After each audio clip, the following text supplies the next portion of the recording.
to another video, and in this video I thought that I would do another what I eat in a day. I've done this style video before and I just kind of show you all what I'm eating throughout the day for breakfast, lunch, and dinner and snacks. I just typically do these videos for fun, just to give you all some meal and snack ideas. I am a registered dietitian, but I do not follow any kind of special diet. I don't track my macros. I don't count my calories. I just kind of eat whatever I'm feeling throughout the day. So do not take this video literal as far as what you should be eating. Your needs might be way different than mine. You might need more food, you might need less food. So I just like to do it for fun and just putting it out there that these are just general ideas, and hopefully you all get some meal inspiration throughout the video. So on this particular day, I was off of work, so I was able to eat breakfast, lunch, and dinner at home. I know sometimes that's not the case for you all. I would prefer to eat most of my meals at home because, for one, it's cheaper, and two, you're kind of controlling what ingredients you put into it so you can make it healthier. But that is just my preference, so I understand some of you all might not have the opportunity to eat breakfast, lunch, and dinner at home, and that is okay.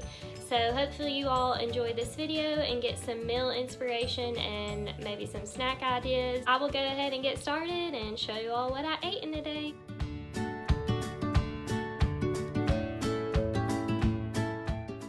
So I like to start my day off with water before I start drinking any coffee or eating breakfast. So I just pour myself a big old glass of water, and then next I usually will take my vitamins. Yes, those are gummies because I can't swallow pills. And then next I will start making coffee, which is usually espresso and then brewed coffee. We do have a coffee grinder, so I like to grind like cinnamon and our whole beans in the coffee grinder, and it tastes very good. So just a shot of espresso and fill up the rest of my cup with some coffee, and then I will start making breakfast.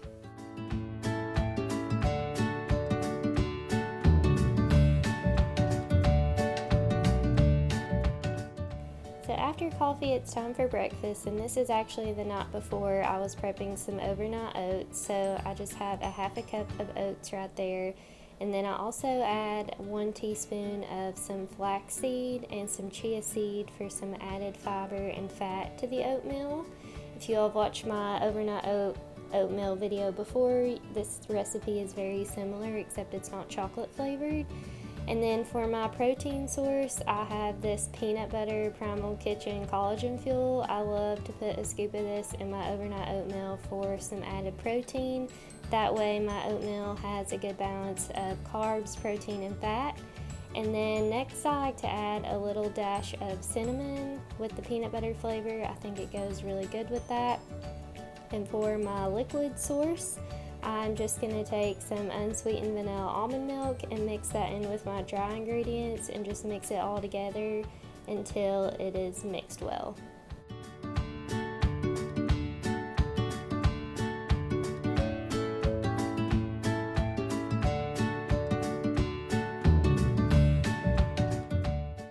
So now my dry ingredients are mixed well, so I'm just taking some frozen blueberries and pouring them in there, and then letting that sit overnight because they will thaw out where they have been frozen, but they taste really fresh that way, and I'm just putting it in the refrigerator until the next morning. So it's the next morning and it's time to get my oats out. So what I like to do in the morning is to heat them up in the microwave that way. So I just took the lid off, and then before I heat it, I like to add some kind of nut butter. This is some homemade almond butter that I made in my food processor. So I'm just going to put a big old spoonful of that on there before I throw it in the microwave. And I usually heat it up for like 1 minute to 2 minutes. So I'll heat it up for a minute, and then I take it out and see what it looks like, and depending on how done it is, I'll throw it in there for another minute. So in this video I did cook it for 2 minutes total.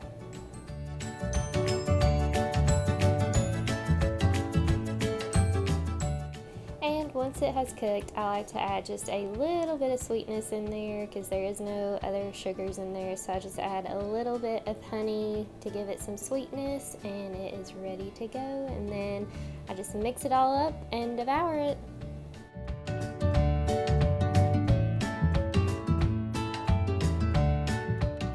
A few hours later, I was ready for lunch and I wanted something savory since I had sweet for breakfast. So I'm making an egg sandwich with those everything bagel skinnies, an egg, a slice of random cheese I found in our fridge, and some spinach for some extra vegetables. So I also had some strawberries that I wanted to eat on the side as well with my lunch. So I cooked my egg in just a skillet, and I like to toast my bagel in our oven. We do have a toaster, but I think it tastes better in the oven, so I just broil it.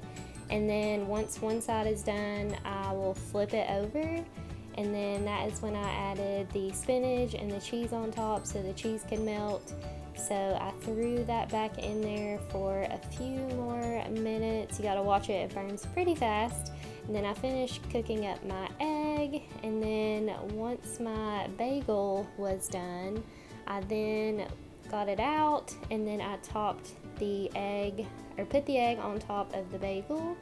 And then I like to add hot sauce to any kind of breakfast, so I threw some sriracha on there, and then put the top back on, and then I had my strawberries on the side, and that was my lunch.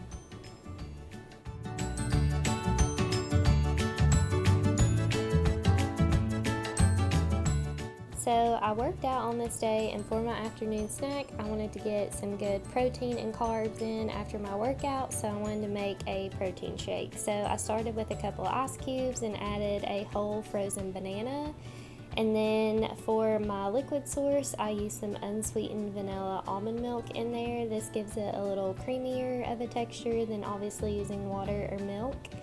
And then I added a scoop of chocolate protein, and then I actually add a little bit of xanthan gum to my protein shakes. This just kind of helps the texture be a little thicker, which is how I like to drink my protein shakes. I don't like when they're really watery. I like them when they're more of a creamy texture, so I just threw that on my NutriBullet, mixed it up, and as you can see, the texture is creamy and delicious.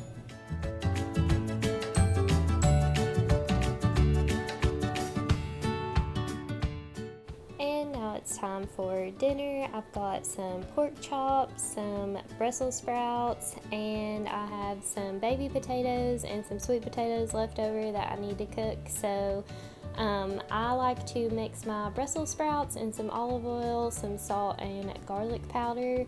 For the pork chops, I'm going to use this seasoning right here, and then for my potatoes, drizzle them in some olive oil, seasoned salt, and some pepper. So I first just prepped all my veggies, so I cut up my Brussels sprouts, and then it was time to, once they were cut, drizzle them in some olive oil, some pepper and salt and garlic powder. And I just used some tongs and just kind of mix all that together, and then I have a baking sheet with some parchment paper, and I just pour those onto there.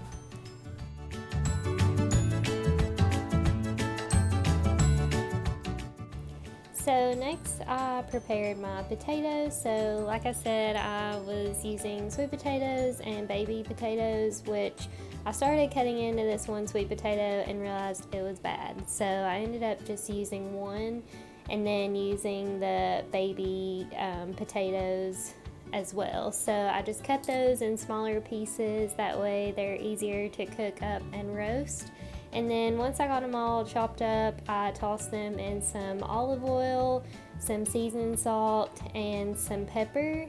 And then I'm actually gonna just throw those on the same sheet that I have the Brussels sprouts on, so that same baking sheet. So just threw those on there and then spread them evenly, that way they would cook, and then I will throw them in the oven.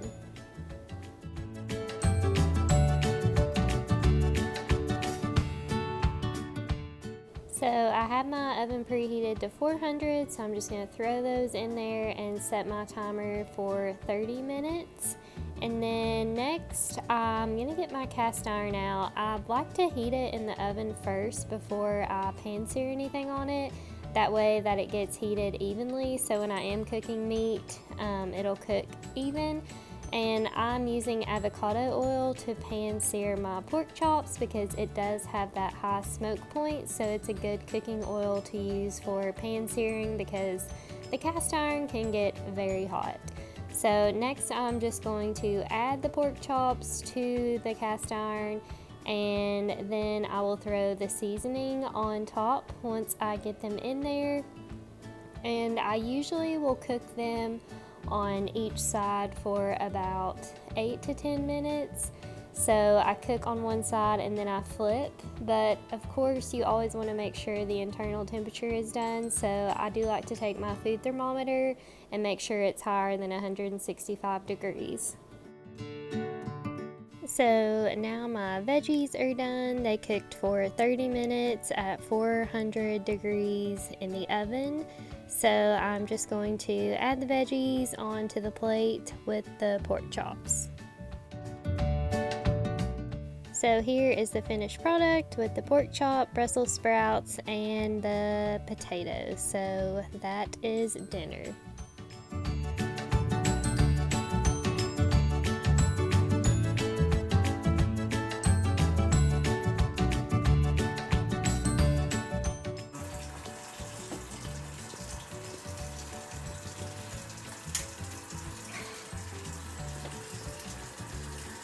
It tastes good.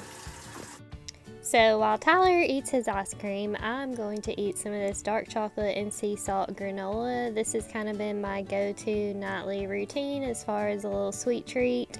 And then I have these Belgian chocolate chips that I like to add on top of the granola.